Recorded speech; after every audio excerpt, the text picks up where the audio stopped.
ባለብዙ ሚስጥር ያርግቧ ተምሳሌት ላንቺ የተሰጠሽ የዘላለም ህይወት ህዳሴው ግድብሽ የህዝቦችሽ ደስታ በህብረት በፍቅር ያደግሽ በከፍታ በጀግኖችሽ መሃል በደንብ አጥንታቸው ዛሬም አለሽ አንቺ በህይወት ስራቸው ባንዲራሽ ከፍ ይበል ሁሌም ከላይሽ መላይሽ ነውና ሰንደቅ ዓላማሽ። እነዚህ የጥበብ እድገት አንደኛና መካከለኛ ደረጃ ትምህርት ቤት ተማሪዎች ለትምህርት ሳምንቱ የመጀመሪያው ቀን ለወርሃ ጥቅምትም የመጀመሪያው ሰኞ 18ኛው የሰንደቅ ዓላማ ቀንን በአንደበታቸው ብቻ ሳይሆን ከውስጣቸው በሚፈልቀው የሀገር ፍቅር ስሜትም በጥበብ ከሽነው አክብረውታል። እኔ ለምሳሌ የተለያዩ ግጥሞችን በማቅረብ በሚኒ ሚዲያና በትምህርት ቤት ውስጥ ተሳተፋለሁ። እነዚህ ግጥሞችን ምጽፋቸው በሀገር ፍቅር ስሜት ውስጥ ሆኜ ነው። ምክንያቱም ሀገራችን ከምንምና ከማንም በላይ ለኛ ትልቅ ድርሻ ያላት ነገር ናት እና ሀገራችንን በጣም እንወዳለን። ይሄ ጥቅምት በገባ የመጀመሪያው ሰኞ ላይ በደንብ ይከበራል። ስለ ሀገራችን በጣም ብዙ ግንዛቤ ይሰጠናል። በጣም ብዙ ግጥሞች፣ ሽለላዎች ምናምን ይቀርባሉ።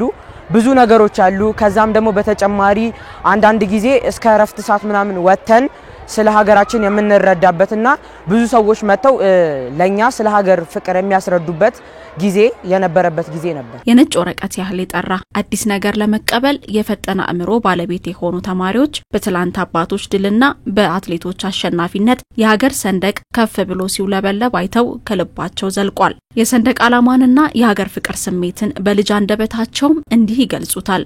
እኔ ሰንደቅ ዓላማን ሳይ ጀግንነታችን ነው የሚሰማኝ።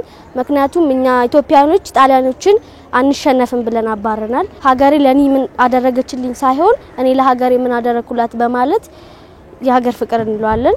ሰንደቅ ዓላማ ለኔ ብሔር ብሔረሰባችን መገለጫችን ነው። በአጠቃላይ ለሀገራችን ብዙ ዋጋ የከፈሉ ጦረኞችን ማየት እንችላለን እና ልክ እነሱ የዛኔ ሀገራችንን በዓለም አቀፍ ደረጃ ሲያስጠሩ ወይም ደግሞ ሀገራችንን ከሽፍቶች ሲከላከሉ ሀገራችንን ሲጠብቁ የዛኔ ነው የስሜቱ የሚፈጠረውና እኛ ደግሞ ያንን እነሱ የሰጡንን ክብር እኛ ጠብቀን ማቆየት እንዳለብንና ማስተላለፍ እንዳለብን ነው። በሮም አደባባይ የሮጠው አበበ ቢቂላ በሩጫው ላይ ልክ ሮጦ እንደጨረሰ በሚገባበት ያለቀሰበት ምክንያት ነው ብዬ ማስበው አንደኛ ለሀገሩ ኩራት ትልቅ አስተዋጽኦ አበርክቷል።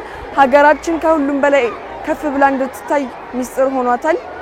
በሁለተኛ ደረጃ ደግሞ የሀገር ፍቅር ስሜት ለኔ በጣም ትልቅ ነው። የነገ ሀገር ተረካቢ ተማሪዎች እንዲህ ባለ መልኩ ለሰንደቅ ዓላማቸው ትልቅ ክብር ብሎም ስለ ሀገራቸው ጥልቅ ዕውቀት እንዲኖራቸው ደግሞ ትምህርት ቤቶች ትልቅ ድርሻ አላቸው። አዲስ ተሻሽሎ በመጣው በዜግነት ትምህርትም ላይ የብሔራዊ ሰንደቅ ዓላማን በተመለከተ በእያንዳንዱ መጽሐፋቸው ላይ ብሔራዊ ሰንደቅ ዓላማ ያለበት ሁኔታ አለና በየሄዱበት ሁሉ ብሔራዊ ሰንደቅ ዓላማን እንዲያዩ ወይንም ደግሞ እንዲያከብሩ ከማድረግ አኳያ እንደነዚህ አይነት መጽሐፎች ላይ መኖሩ የራሱ የሆነ አስተዋጽኦ አለ።